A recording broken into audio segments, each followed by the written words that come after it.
Have you ever heard of textbook walls? These are structures that were once often erected by students in primary schools, and although they may not be as common today, they give us great insight into the view of cheating, collaboration, and even teamwork in the Caribbean primary school classroom. Listen to the Hopalong and Grow Podcast to learn more about textbook walls. Textbook walls were something that I didn't even know existed for the first 9 or 10 years of my life.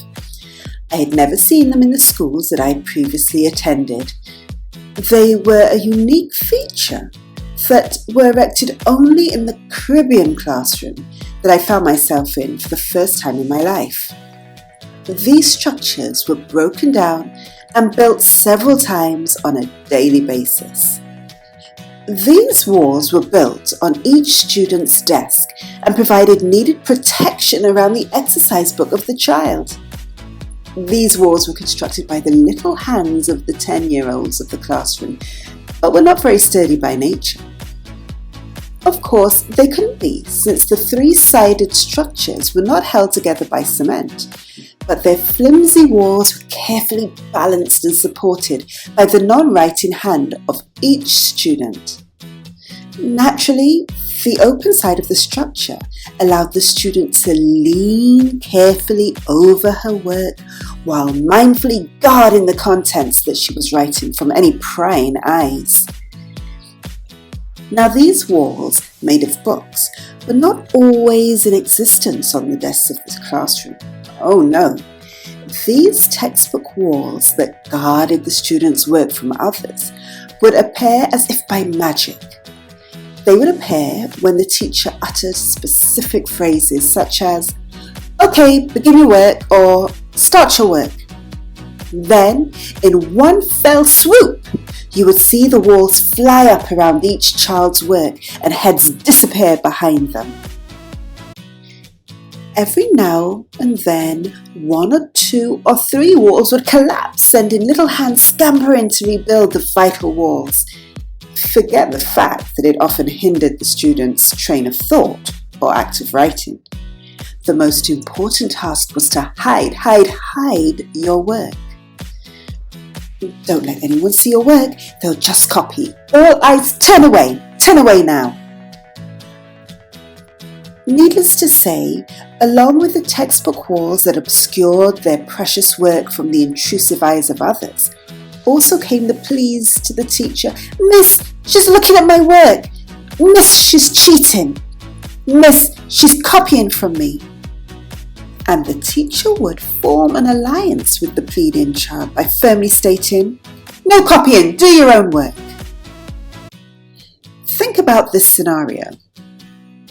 Ask yourself a few questions. Why would an instruction to begin written work be interpreted by the student as an instruction to build textbook walls around their work? What message was sent to the students that made them believe that anyone looking at their work was cheating? What message was the teacher sending in allowing the construction of these textbook walls? Why would the teacher view it as important that each child must work alone, or it was deemed as copying? Now, don't get me wrong. There are occasions when students must do work alone, but it is invariably when students have to take a more traditional type of pencil-paper assessment. Other than that, learning is a gradual process of growth through trial and error, discussions and exploration, analysis and debates, assisting others and being assisted by others. Therefore, doing work in class on a daily basis should include all of these approaches. If most of the day is spent behind textbook walls, how can collaboration and deep learning truly occur? In many of today's classrooms, we may no longer see textbook walls. However, do textbook walls still exist in our minds? Do we interpret students sharing and helping as cheating? Are we approaching written activities as miniature tests rather than practice activities which allow for collaboration?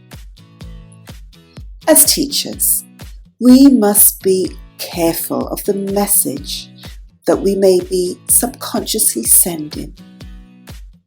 I hope that I never see those wars again. Have you ever seen textbook wars? If you liked what you just heard, please give us a thumbs up below. Share with others, and remember to subscribe so you'll never miss out on more information from the Hopalong and Grow podcast.